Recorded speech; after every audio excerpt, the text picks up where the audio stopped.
an hour class. Just see how I can play in between the line. Let's see what we can do today. You can close it. You want to close it. You want to close it. So sorry for starting late. It's already 2:36. We plan to start by 2 o'clock downstairs, but we know moving things from down upstairs has taken some time already. So we're about to start now. So we want to solve fundamental issues because I've been trying my best, to study and try so many things to make sure that fundamentally we are set for success. Because success is also something you struggle for. So it's something that you attract. Attract. So I've seen that so many people that are from a very wealthy home, and they're not even as smart as some of the people that are not from a wealthy home, but they're successful.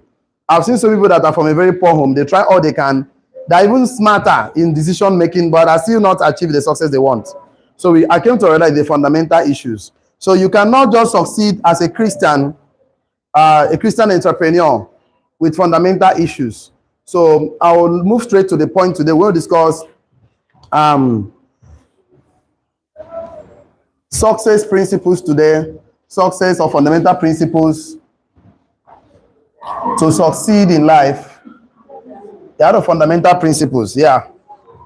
There are fundamental principles. Fundamental principle to succeed as a Christian entrepreneur. Yeah. As a Christian entrepreneur, let's do this.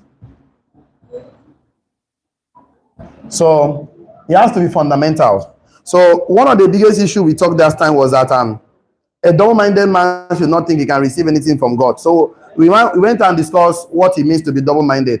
So we'll kind of do a revision that will launch me to where I'm going to today. So we drew a mind like this. We said the mind is two. We have the smaller one and the bigger one. So the smaller one is called the conscious mind, right? We drew the mind and we said this is called the conscious mind. This is the conscious mind, the smaller one. And the bigger one is called the subconscious mind. The subconscious mind. So we now went and said the conscious mind is our five senses. Is our conscious mind, the five senses. The five senses is the conscious mind. So we have the eyes here, we have the nose here, we have the ear here, we have the mouth here, and we have the skin. So the conscious mind is whatever you can explain. So we always use the conscious mind to plant seed in the subconscious mind. So we now say that the conscious mind is what you can explain, what you can say about. That's the conscious mind. Then the subconscious mind is your behavior. Turn on behavior. So the way you behave. The way you behave. So you can see whatever you say that is different from whatever you do, that is a double-minded person. So why is Christian struggling is because fundamentally there's a problem wrong here. This is a problem we're going to look at today. And if you can understand this thing, it's very important that in your financial life. But in my class, we like taking notes. So whenever we explain things like that, we find some notes to give to back up some of the things we are discussing. So let me give you some notes before we dive into the reprogramming or settle some conscious issues today that will launch us to greater success in life. If I start about today's class, shall I? Okay, so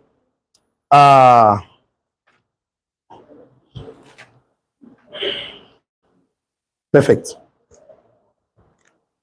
Okay.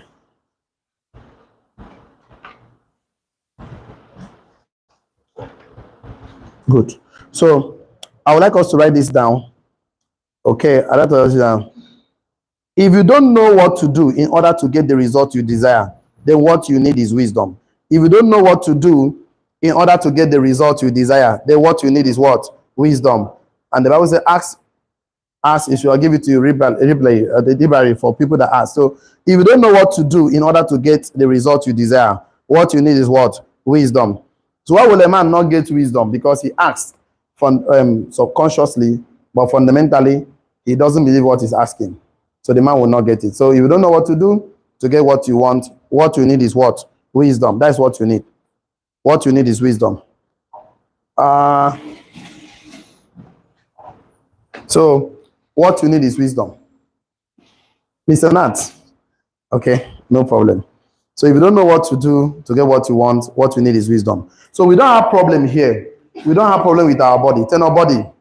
Like I said, the one that said everybody is a spirit. Tell our spirit. And lives in a body, but that has what? A mind. So body needs food. Tell our food. Fundamentally, food nourishes the body. The Spirit of God needs the Word of God, right? The Spirit needs the Word of God to see. Then the mind needs what they call knowledge, external knowledge. So the problem we have, what I want to solve today, is basically 1 and 2. This is what I'm going to do today. So we don't have a problem with what we say with your conscious being. No, this is where the problem is. So fundamentally, as a Christian, there is before I go to where I'm going to, let me just give 1 or 2 notes that will help us. Okay, I want to see what to do that will help us today, so that we can go in there. Okay, let's write this one down. The body, that's our 5 senses, connects and relate with the physical world. Let's start from there. The body connects and relates with the physical world. The body connects and relates with the physical world. So our body, the 5 senses, connect and relate with the physical world. So that is not what we are going to today. So number 1, the body connects and relates with the physical world. Number 2, our mind are our self-conscious. That is, our mind is a center of self-consciousness. The mind is a center of self-consciousness. The mind is a center of self-consciousness. The mind is a center of self-consciousness. The mind is the center of self-consciousness. So the mind is the center of this self-consciousness. So the mind is 2. The mind is 2, the conscious and the self-conscious. So it's the center of self-consciousness. So the mind is the center of self-consciousness.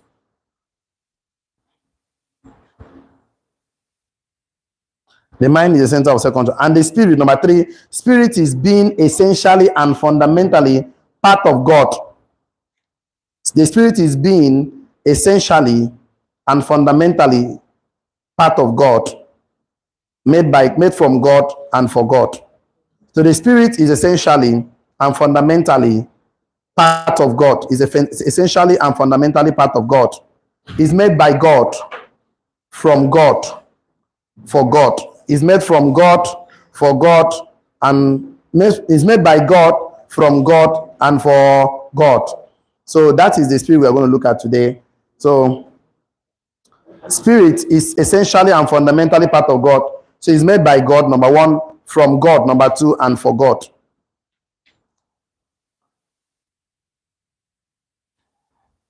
Perfect. I've gotten to where we need to start from today. So let's write this one down.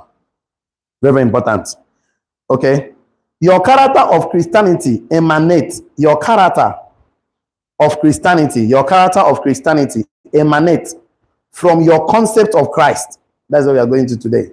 Your character of Christianity emanates from your concept of Christ. Your character of Christianity emanates from your concept of Christ. And it's very difficult for you to say, sorry, I know I'm very fast. Your character of Christianity emanates from your concept of Christ. Your character of Christianity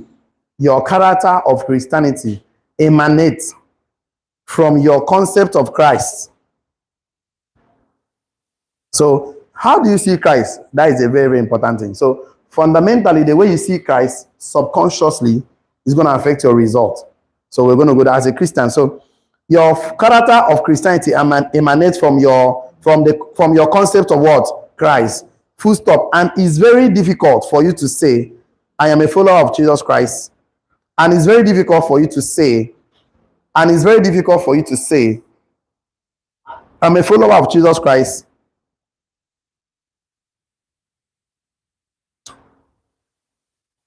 And it's very difficult for you to say, I'm a follower of Jesus Christ, and also an entrepreneur making money. And it's very difficult to say with your mouth, I'm a follower of Jesus Christ, and also an entrepreneur making money.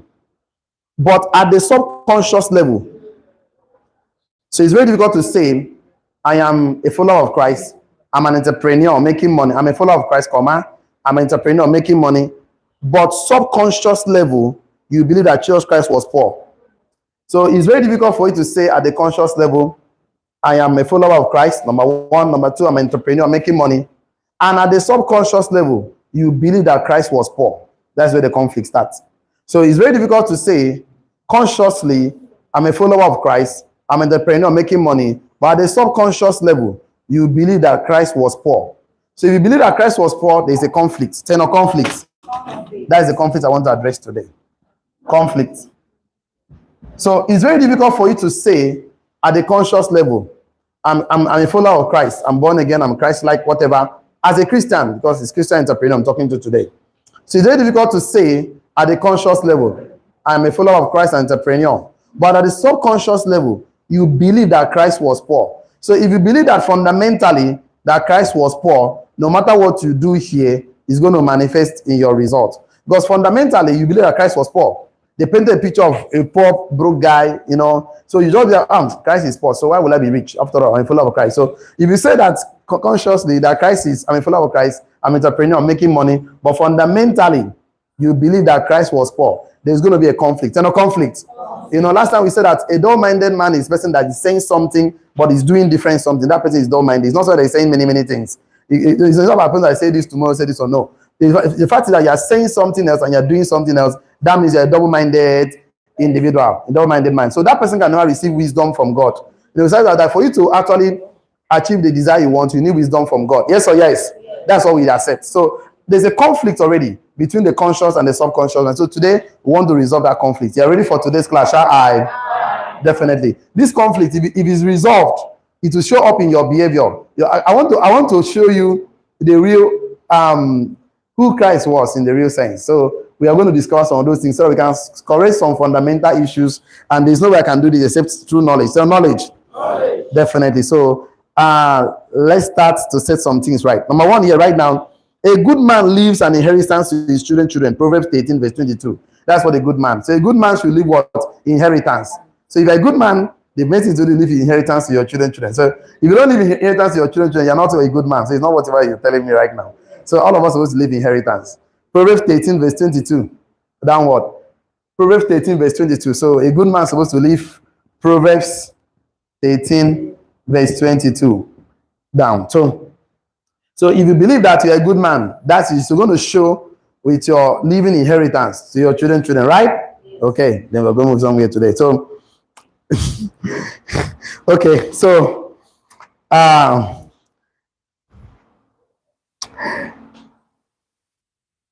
okay.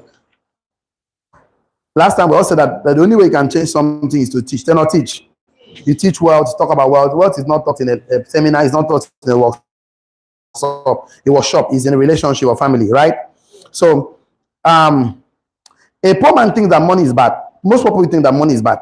So poor people think that money is bad. That's why they cannot have money. For what we read is that you cannot have what you resent. So a poor man fundamentally thinks that money is bad.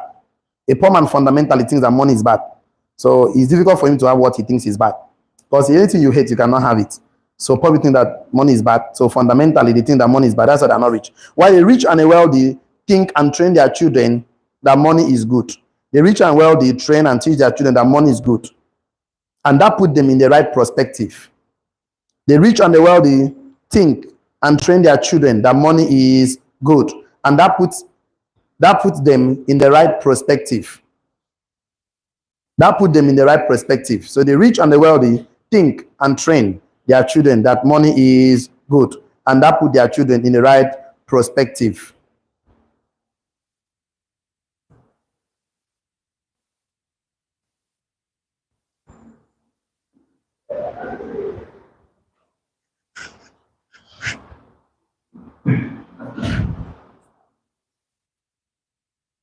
Perfect. The rich and the wealthy think and train their children that money is what? Good. And he put them in the right what? Perspective. Write this one. When you are convinced that you are in the moral right, when you are convinced that in your moral right, in your moral right position, when you are convinced that you are in the moral right position to be rich and wealthy, when you are convinced in the subconscious mind that I am in the moral right position to be rich and wealthy, if you are convinced that, I'm going to convince you today, I'm going to teach you to convince you more, that is your moral right for you to be rich and wealthy in life, because Christ was rich and wealthy. I'm going to show you. If I can convince you subconsciously and you believe it, then nothing can stop you from becoming wealthy. Because already consciously you're confessing it, I'm a success, I'm a millionaire, consciously, but your behavior shows that something is a conflict in between the two of them. So when you are convinced that in the moral right position, that you're supposed to be rich and wealthy, you will find strength. When you are convinced that it is your moral right position to be rich and wealthy, you will find strength.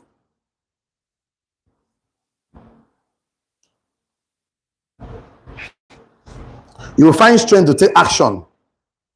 You will find strength to take action. You will find strength to take action. When you are convinced that it is your moral right position for you to be rich and wealthy, then you will find strength to take action to create the wealth you desire. So most of the times you want to go out for prospecting, you want to go and send text, you want to go and talk to somebody, you're morally, it's not my right. No, Christ did not stress himself. So subconsciously, so until we are convinced to that level, that is your moral right, that you're supposed to be rich and wealthy, you'll not find strength.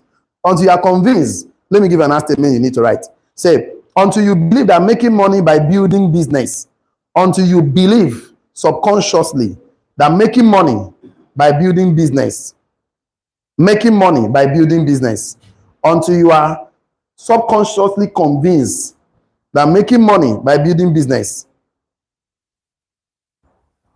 until you are morally or subconsciously convinced that making money by building business, until you believe that making money, that you believe subconsciously that making money by building business and providing solutions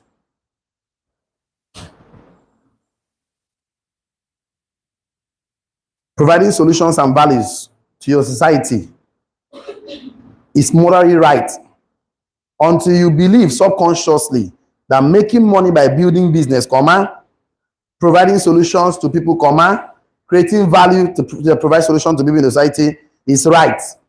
Morally, you will not have the strength to take action to make money. Until you are convinced that making money by building business, providing value to serve people, solve people's problem, providing value that solve people's problem is morally right, you will not find the strength to make money. You got Makari Wahabo. Okay. Now I'm going to give you like 2-3 statements like that. It's almost the same thing. So I want to show you that until you see that is right, that if I talk to somebody and the person buy this portfolio and earn commission, if you don't feel that is right, the strength to even go and do that will not be there. So you're having conflict that is not morally right. There's a conflict there. So I'm going to come to that. So let me give you another statement again. You need to write. It's just equivalent to what you have been writing. But I wanted that one to sing down. Until you believe that in the inherent morality, until you believe that in the inherent morality, until you believe that in the inherent morality and righteousness, until you believe that inherent, that is deep down, morality and righteousness of your cause,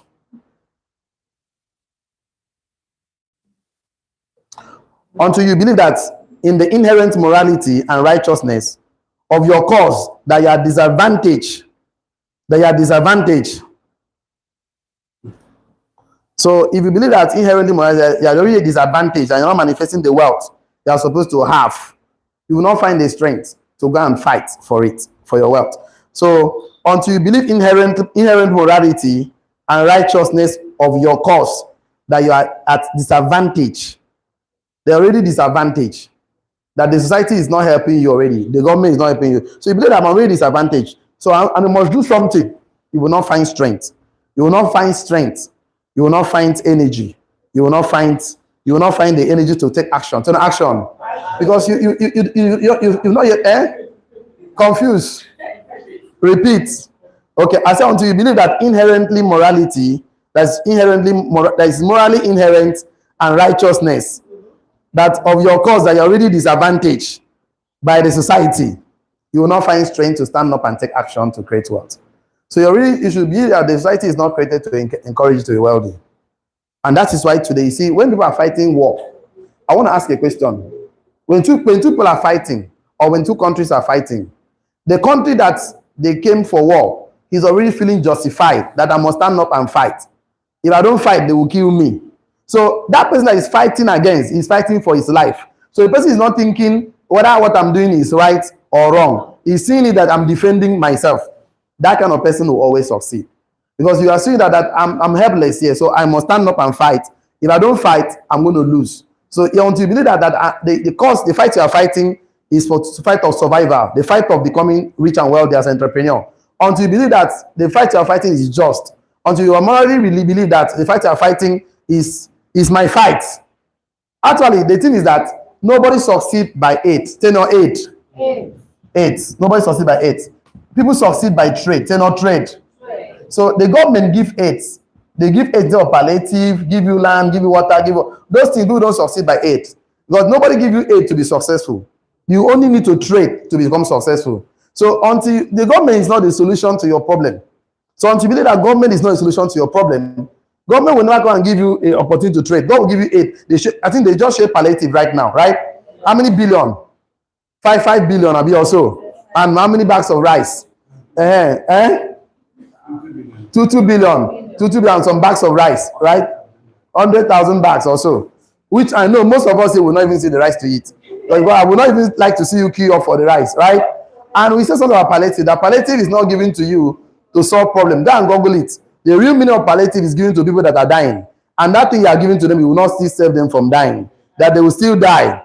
They just give them that thing to maintain. They will not die on time. They'll just sustain, but they will still die. So you don't succeed by AIDS. You succeed by trade. So when you have understood that the government will never come and give you trade, they will give you AIDS. So you now say that it's morally right for you to stand up and do something. Because if you don't feel you're morally right to solve a problem, you cannot solve the problem. How can you have a good product and you don't want to share it to people? Okay, look at someone that have a product that can solve HIV now. Shey, you will go and tell the whole world. Because you are morally feeling that it's right for the world to know that I have the solution so they can pay me. So how do you have a solution to people's problem and you're not feeling morally right? Because there's something about fundamentally wrong. We're going to study today, right? So I would like us to write this on too. Invest more in wealth education, financial literacy training. Invest more in wealth education and financial literacy trainings. And microfinancing tools. Invest more in wealth education, financial literacy trainings, microfinancing tools.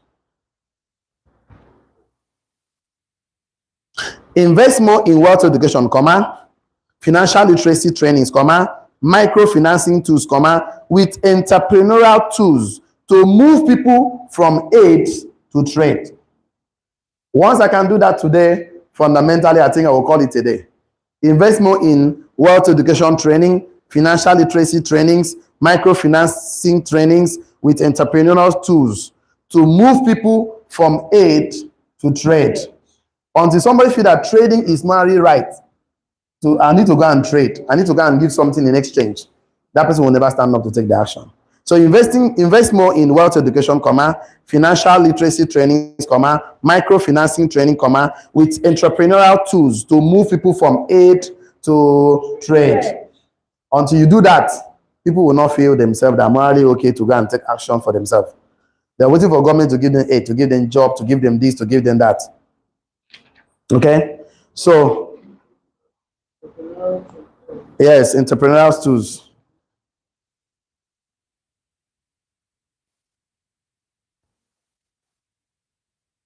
So until you don't apologize for being an entrepreneur, you can never be an entrepreneur. If you're still feeling apologetically that being an entrepreneur is not a good thing for you as a Christian, you will not have the energy to strength to even do that.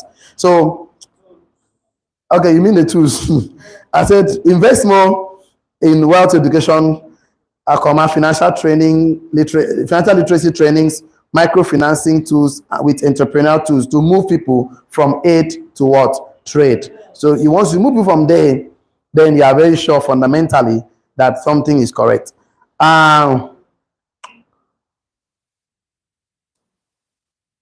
So you should not, I don't know how to do this. This statement too plenty.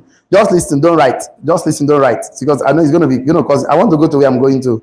Don't go into business with the psychological disadvantage of doubting the inherent morality and righteousness of entrepreneurial cause. When you go to business with being having conflict morally and righteously, that being an entrepreneur is a sin already. Being an entrepreneur, if you have not stopped being apologetical for being an entrepreneur, then you cannot be a good entrepreneur. Entrepreneur, the one that creates, they build the society. Entrepreneurs build the world. Entrepreneurs build people. Entrepreneurs, they provide solutions. This phone you see, built by entrepreneur, light, everything, entrepreneurs, they provide solutions. So until you don't apologize for being an entrepreneur, you will still be having conflict. There's no conflict that's in your subconscious mind. So let's look at the first thing we want to look at today. Jesus family. Let's look at Jesus family. So most of the things I'm going to say today, you will not write it. So we just get the topic so that I can go to where I'm going to. Let's look at Jesus family. So Jesus family directly was a descendant of King David, right? Meaning that he was a member of a royal family. So that means King David was a king. King David is a royal family. So it was directly from a royal family. That means if you're from a royal family, that means you should be a rich person, right?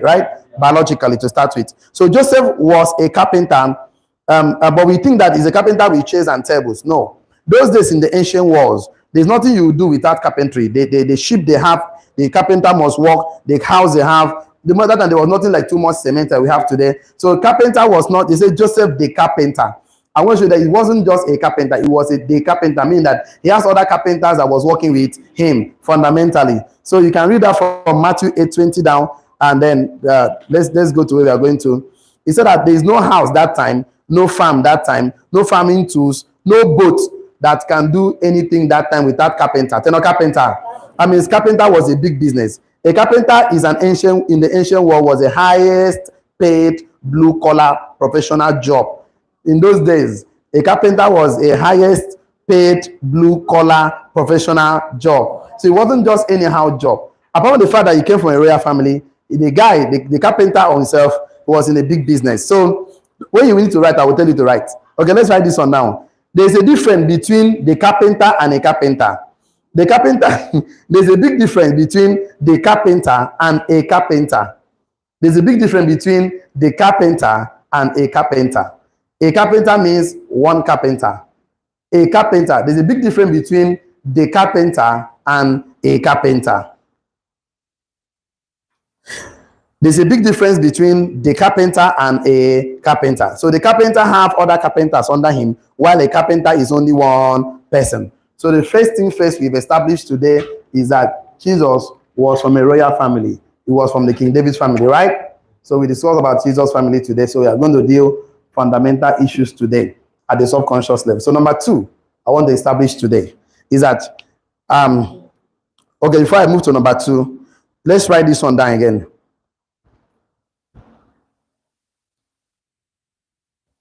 Oh, I don't think it's a long note, and it's something I want us to go. So let me just read it the way I wrote. Don't write. You can get the YouTube and watch it again in case you need to write and get some notes, right? It's on YouTube now.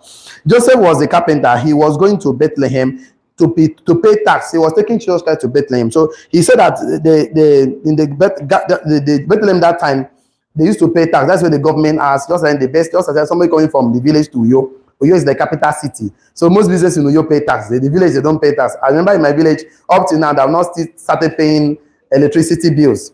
They don't pay electricity bills in my village. But you see, in Uyo, you pay electricity bills. Yes or yes? So Bethlehem was like the city. So he brought Jesus Christ there, and he said, the Bible said that there was no room. That means there was no inn for him. Meaning that for somebody to say there was no room, that means he was actually looking for a room. Because if he didn't look for a room, you will never know that there was no room. Okay, how are we so sure?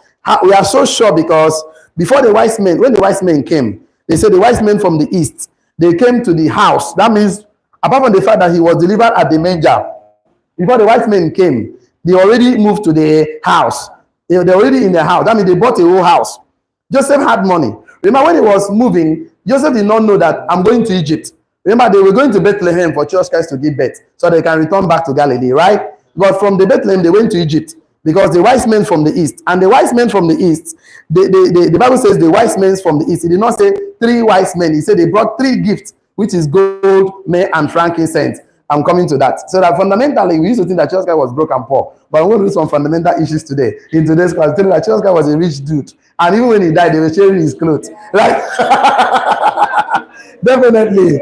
So fundamentally, you have to believe me today that when I finish with you, that Christ was a rich guy, right? He wasn't joking. I'll prove to you today, don't worry. If you start believing that Christ was fundamentally a rich guy, of course you can now appreciate the fact that you're a Christian, and you move your shoulder high that Christ was a big boy, right? I will prove to you today. So let's move on. My story today. So the guy was not a poor guy. Definitely. I didn't want to go to Bible passage today. You know, I told you I'm not a pastor. So I'm not coming to do pastoral work today. I just came to solve fundamental issues.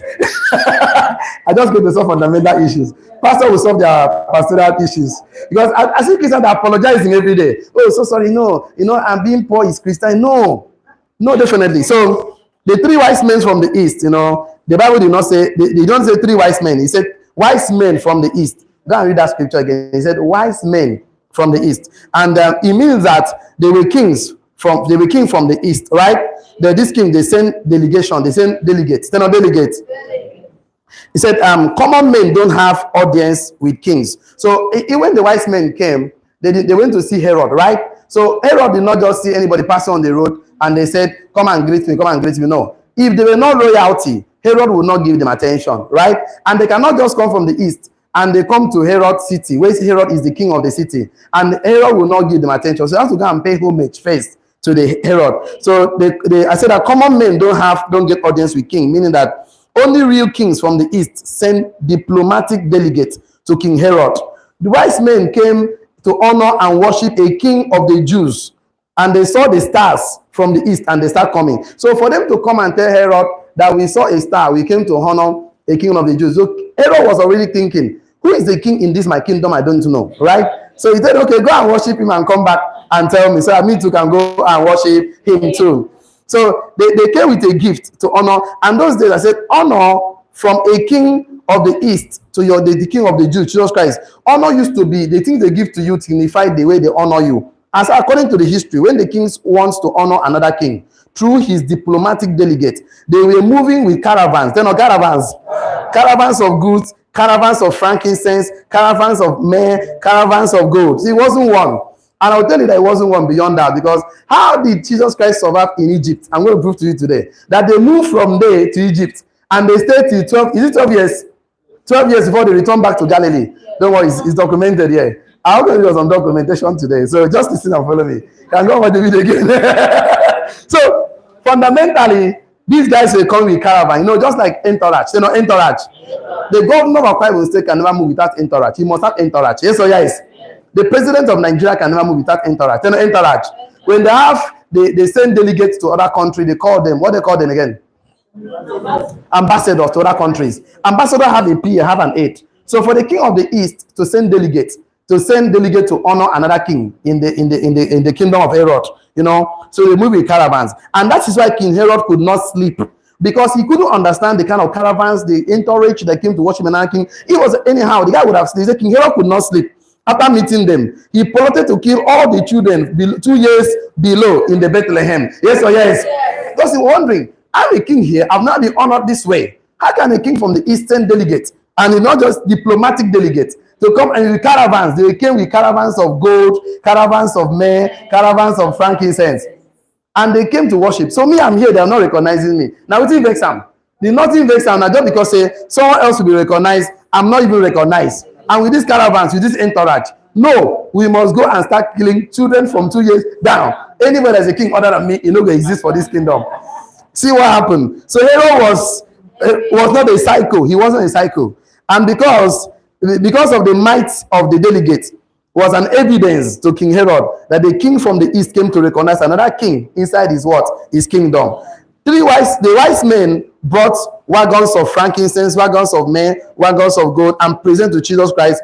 And they gave it to Joseph and Mary to be his trustee and custodian. Trustee and custodian of his life fortune. So as at the time they deposited this thing to King Jesus Christ, see what happened. So I'm now convinced that every expenses that was made throughout the entire ministry of Christ, he already had a good foundation already. The guy, they moved from that place to Egypt, because of the angel appeared to them that the wise men should not go back the way they came, they should choose another way. So King Herod did not see the order for the killing of the children. So now Joseph and Mary moved with Jesus Christ to Bethlehem from Egypt. Moved from Bethlehem to Egypt and lived there for 12 years. 10 or 12 years. 12 years. Undercover, they were 12 years undercover. Then bring Jesus Christ back to Nazareth and pick up his carpentry what? Business. So the next thing I want to establish today is Jesus works miracles. Don't worry, we're going to go there today.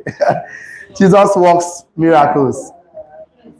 So Jesus Christ fundamentally was not broke. So I want to correct some fundamental issues today. So you stop being apologetic as a Christian entrepreneur. When you're moving out, you still don't know your boy, the master you're following was a rich guy. So you're going to go out today to think of how to create value. Turn of value. I'll show you what Jesus Christ did too. And is that doing that money start coming, more money start coming. So you stop being apologetic for being an entrepreneur. Because you're moving people from A to what? Trade. Too bad to trade for real. So we have value to solve problem. And then today, at 12 to 30 years, there was no much record of Jesus Christ in the Bible, right? Yes or yes? Yeah. We did not hear much about Jesus Christ. But at 30 years, he was baptized by John the Baptist, right? And he went into wilderness and started his ministry. According to John's Gospel, Christ's first miracle was he turns what? Water into what? Wine. Now we just think that before that time, Christ never performed miracles. That was his first miracle. Agree with me now? So let me tell you something that happened. They went to, in an occasion of traditional marriage, if wine finish, who do you go to, the rich or the poor? I'm coming. If you are doing marriage now, you have guests from Abuja, London, they came, and wine finish in your wedding. You have two people in the marriage ceremony, the rich guys and the poor guys. So who do you go to ask for help? So they went to Christ. They went to Mary first. Say, Mary, please, wine don't finish. I beg. So, and because they went to Mary because they know that Mary has the money. That's psychological. We should know Mary has the money, right? And Mary did not provide the money for them. Mary told them to meet Jesus Christ. Because Choka was a rich dude, right? And they did not meet Christ to perform miracle. Remember, Christ had never performed miracle before. So the mother never knew he was a miracle worker. The mother never knew he was a miracle worker, right? And even Christ himself never performed miracle before. So do you think they made him the same perform miracle for us? No. They made him to collect the money. Because they made him to collect the money. Don't worry, just following my teaching today. You understand what they made guys? Okay. Definitely. They don't guy give us the money, we'll go buy wine. If you say boss, they go buy go. Okay, let's just talk now. We are talking. In this office right now, if for example now Bob spoil, you come to meet me, you are not meeting to perform miracle, you need to collect the money to go and buy Bob. Yes or yes? Because you know I'm with the money. Yes or yes? Okay, like we are talking now, fuel finish right now in my gen. You come and meet me to collect the money. Yes or yes? You don't go to anybody and say, give me money to go and buy fuel, because you obviously don't know whether he has the money or not. So you read the person that you are so sure, okay, in your life right now, you need money. Who do you go to? The rich people in your life or the poor people in your life? The rich people in your life. You know, the daddy, I need money. Give me money, right? Yes. So they met Christ for the money. So Christ was the one with the money. And definitely, Mary was a rich family. So they ran to Mary and they were waiting for help. Mary now said to meet Jesus Christ to collect the money. And Mary never knew that Christ will actually perform miracles. He never knew. He was so surprised. That's why they want to say, whatever he says you should do what? Do it. Because the guy knows the guy, he get workings. Jesus Christ get workings, you know. He's a guy with the doings, yes. So he's a guy with the doings. So Christ was fundamentally a rich guy. So Mary said, go to Jesus Christ because he can afford it. Not because she has ever seen Christ or know that he has never seen Christ or know that Christ can perform miracle. Not because of that. He knows he's the guy with the money. Going to Christ was for him to afford the wine, not for him to perform miracles. Christ was the one with the money. Christ was the one with the money, so he has so much money. Christ never did miracle before. Economic problem was brought to him because he has the means to deal with economic crisis. Yes or yes? So, economic problem was brought to him because he has the means to solve what? Economic crisis. Okay, that's number one. Number two, we are still going to Christ miracles. Now, when Christ started his ministry, he recruited 12 disciples. How many disciples? 12 leaders. 12 leaders. Now, disciples, these guys were entrepreneurs, business people like Peter. Agree with me now, yes or yes? Yes. Nobody follows a poor person. I need to say, okay, please follow me. I will make you a fisher of men. Do you follow a poor person? No. These guys have families. A lot of them have families. They have to feed the family. So Christ, do you think anyone will follow a poor person? They will not follow a poor person. Queen Anne, what did I say? Definitely, definitely. So you only follow a rich person. Like imagine you now go to prospect. So okay, let me just go through. I'm going. You will take notes. Don't worry. You will take notes today. Let's go to where we're going to, because fundamentally, I'm proving to you that Christ was a rich guy. Because the way you see Christ matters a lot in your physical life. Yes or yes? You stop being apologetic for being a Christian and being an entrepreneur. The day you stop being apologetic, that's the day your shoulder will be high, just like me. I can meet anybody and talk about my business. I'm so proud about it because I know what I'm doing is morally right and it's fundamentally right. So,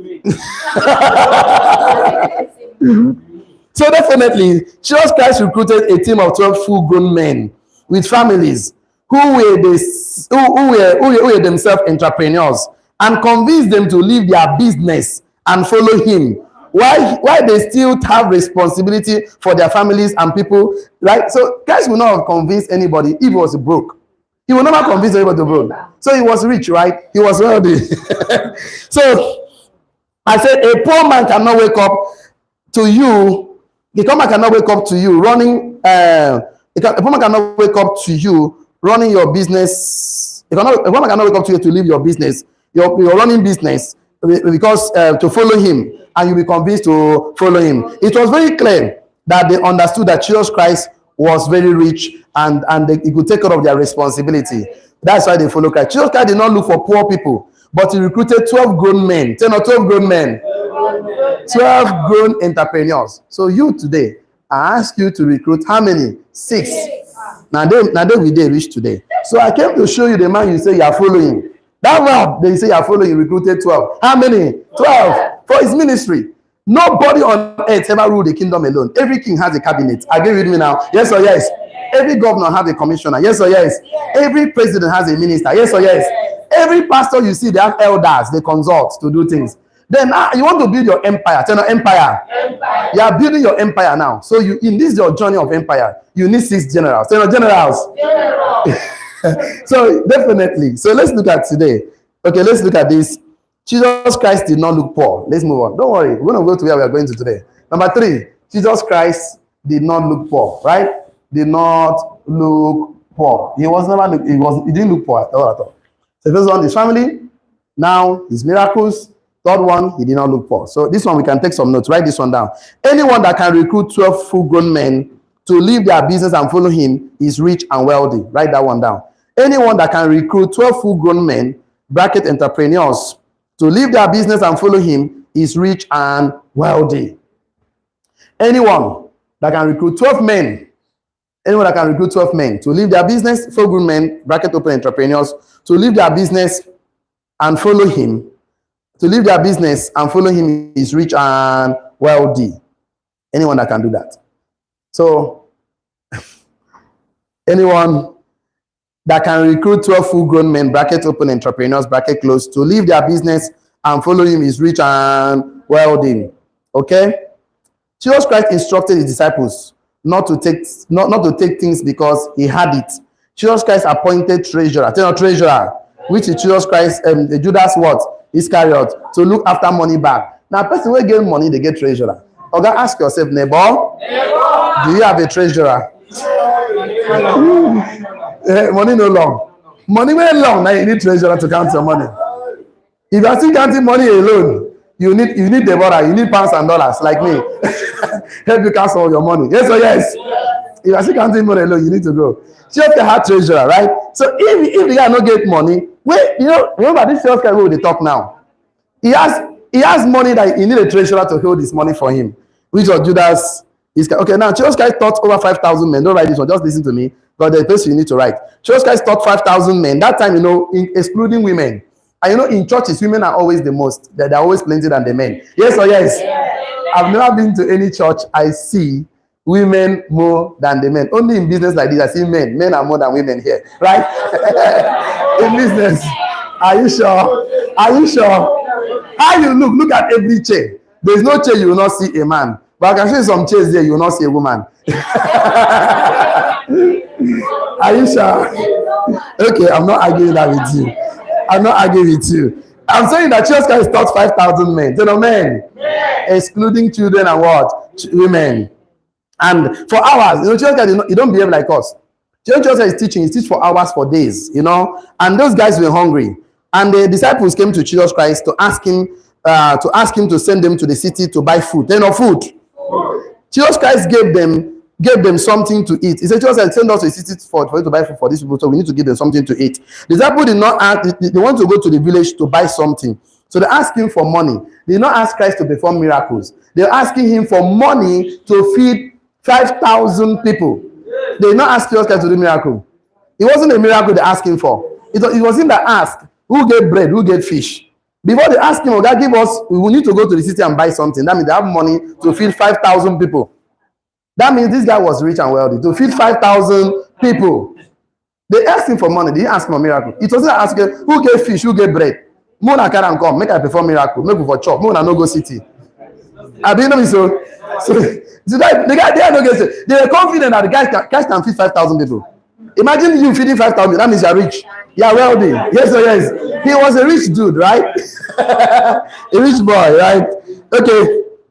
Now, Christ, all his ministry on earth, Christ never begged. He never begged for food. He never begged for anything. And those 12 men that left his families, they were with Christ all through the journey. If there was a day that he fed these 5,000 people, they came back the following day, he came to me. He said, no, today you eat my flesh and drink my blood. All of them left. Maybe so.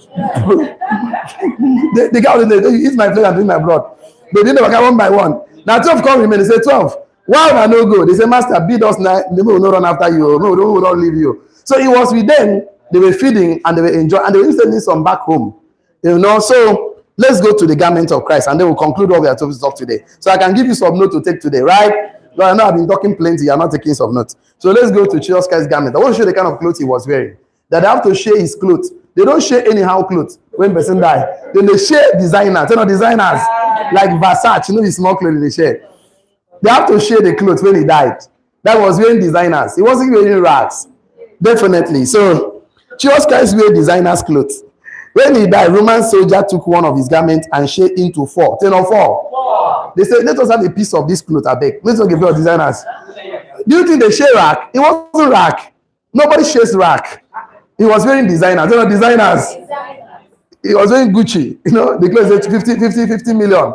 Where these my guys they wear, Malaye, display wealth. Where do they wear? So there's a Roman Empire share his clothes into 4 pieces. At least each can have a take of it. So Jesus Christ's coat, they said they even casted a lot. Say no lot. They have to ballot his coat. They have to ballot his shirt. Because the one he was wearing, the agbada he was wearing, it was wool. Say no wool. And then definitely, Jesus Christ always moved with vision and entourage of 12 successful entrepreneurs. Write that one down. I think I need that one. Jesus Christ always moved with vision and entourage of 12 successful entrepreneurs. Jesus Christ always moved with vision and entourage of 12 successful entrepreneurs into any city. Jesus Christ always moved with vision and entourage of 12 successful entrepreneurs into any town or into any city.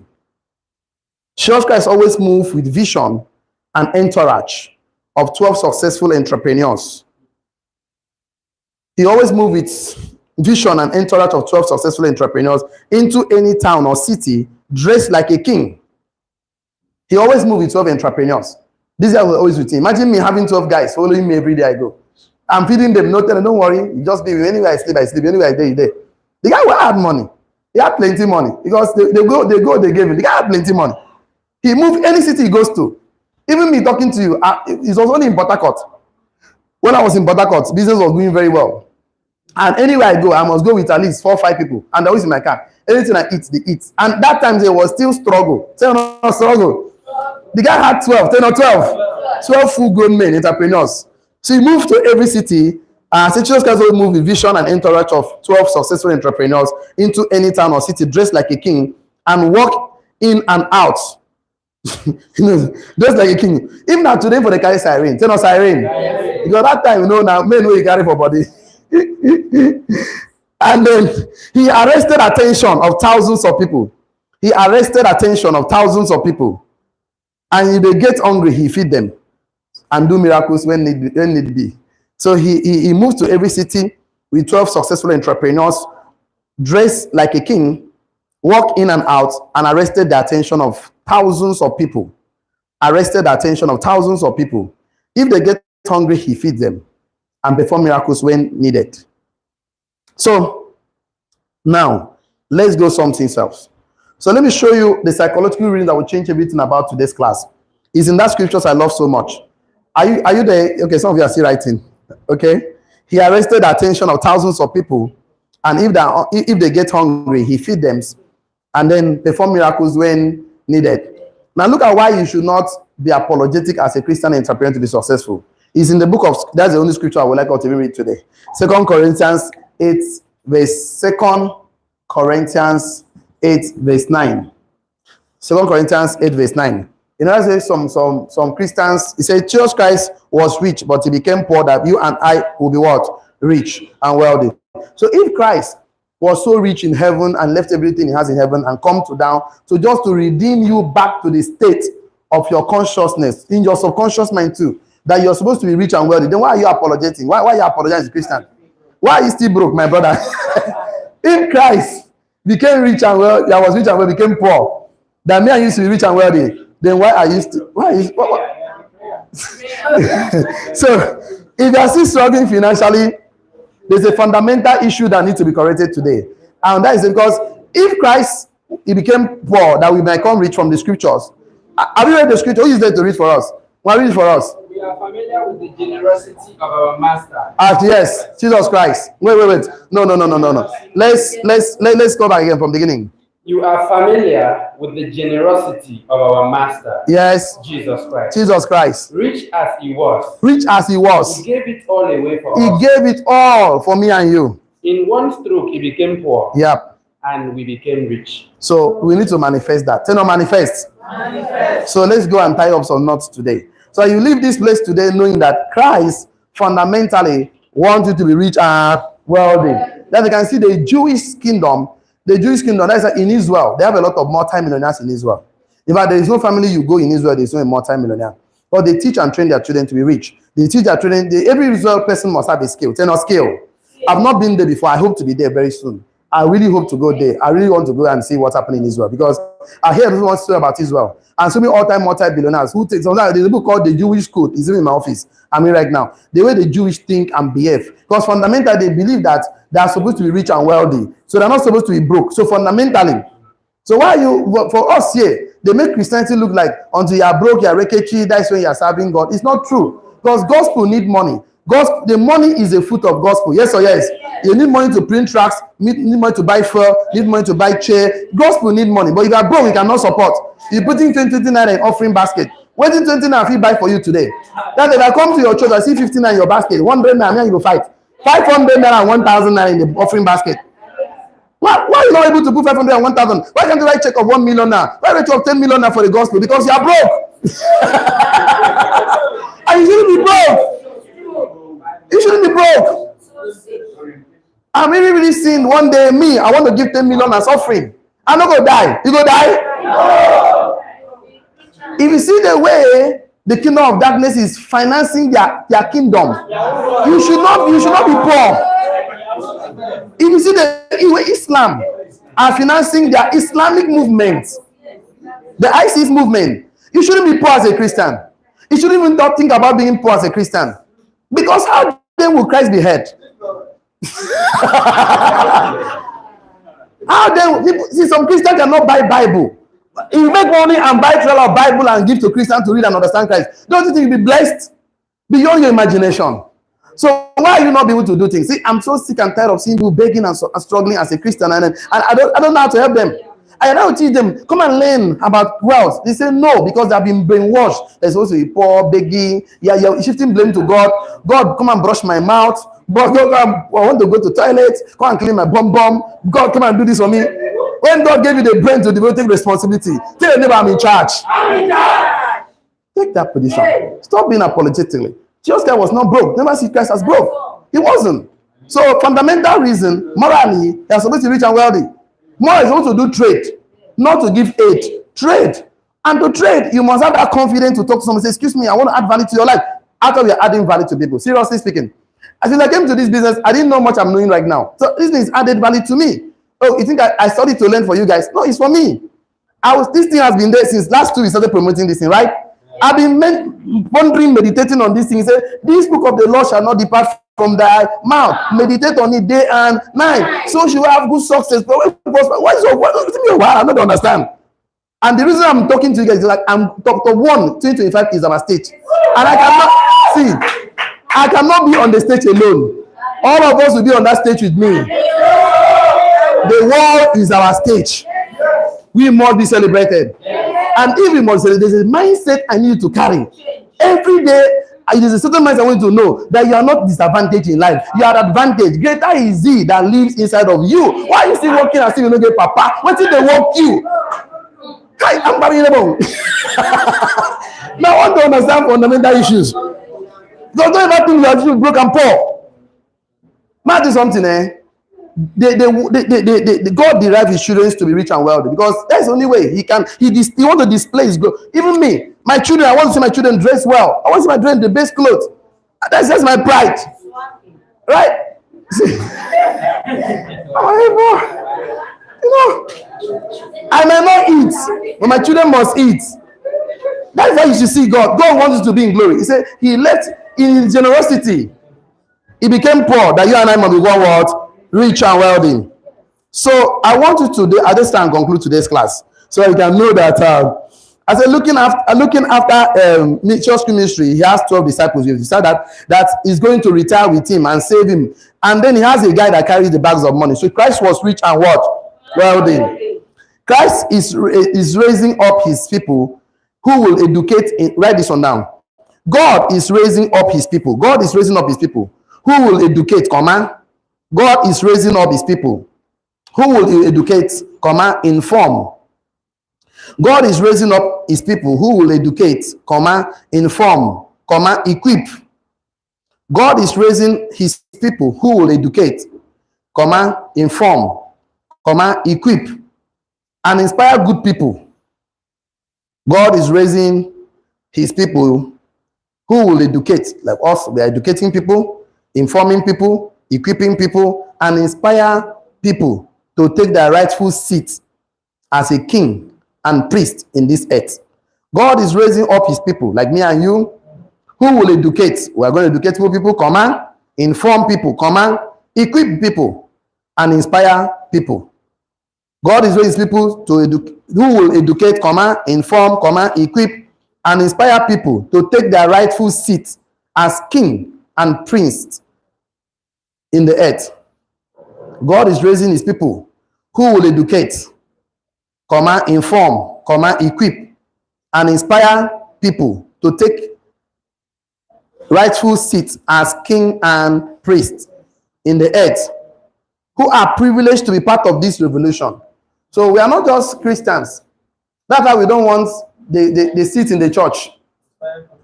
Yeah, inspire people, good people, to take their rightful seat as king and priest in the earth. So we are supposed to take our places as king and priest in this earth, and we are privileged to be part of the revolution. One day I was talking to my mastermind, where I told him, see, I don't want a place in the pulpit because it will limit me there. So you call me pastor. That's why I don't want a title. I don't want the pulpit levels. No. Now we the society. So you see us in a society as common men. You count us as common men, but we are not there for them. We are not. We totally take our mind, so we don't want. so we are not in the society. We are not on the streets. Gospel and left church is on the streets. Yes or yes? So you see us on the street with the men. We will follow them. You think we are them like them? No, we are not on the streets with them. No, we are not. We are so intentional. They are very intentional. It's revolution. Don't worry. They don't understand. Because see, what gives you economic power is economic accessibility. Money gives you economic power. Because if I'm a pastor contesting as a governor or this thing, people say, like, what's happened to Pastor Minor? Pastor Minor, Pastor, people are saying, a pastor should not be the Christian. So count us as common men, but we are not there as common men, right? So they count us thinking that we are like them, but we are agents of change. We are agents of light. So, and we are not just talking. We want to talk with money. Money speak. Money result cancel this out. If I'm a pastor, I'm making money. A pastor, hey, he's pastor collecting money from members. No, if I'm not a pastor, you cannot say I'm a pastor collecting money from members. So you can. We are doing more for the kingdom, right? So write this on. Okay, you will locate and listen and identify with a leverage system. You have to locate, listen, and identify with a leverage system.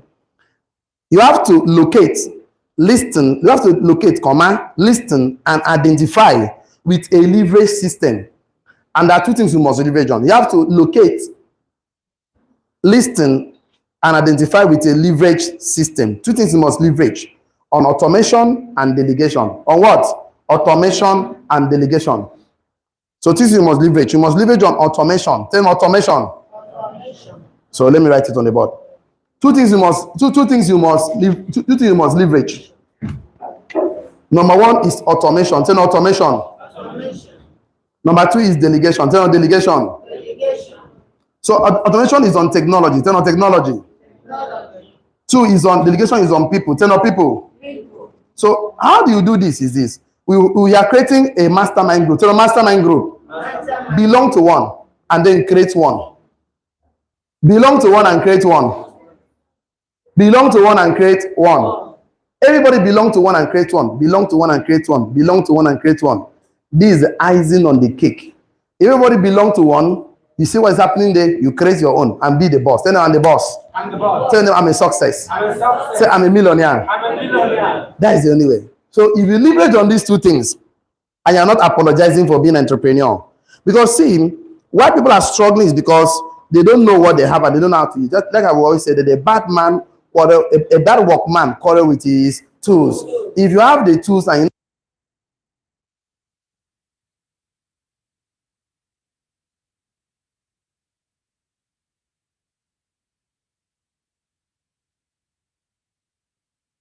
So today, I'll try and conclude this by writing this one down. Write this down. I want to get that over. Let's write this one down. I am that part of God. I am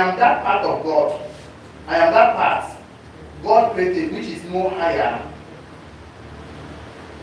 I am that part, God created, which is higher than the part I am biologically and sociologically formed. Don't worry, I am that, God created, which is more higher. I am that which God created, which is more higher than the part I am biologically and sociologically formed.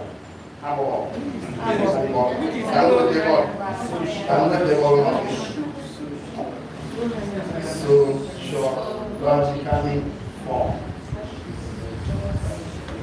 So, as a man is a spirit, that is who you are. The body is biological, and the mind is sociologically formed. So you are this that is more than the body and the mind. So that's what we're going to stop today. So thank you so much. Go out today and fundamentally believe that you are not supposed to apologize for being successful. Thank you so much. You will continue the very one in our millionaire school tomorrow morning. Because those that could not pay, we'll give them the crumbs from the table to manage. So manage. So I would like to just take 3 opinions from us today, or what you learned today. If they didn't take what you learned, they can take questions. If need, then we can call it today. If you don't go, we are running up right now, you know. So sorry, we are taking more than we thought we could. So that you learned something today? Okay, good and fine. So what did you learn today? Okay.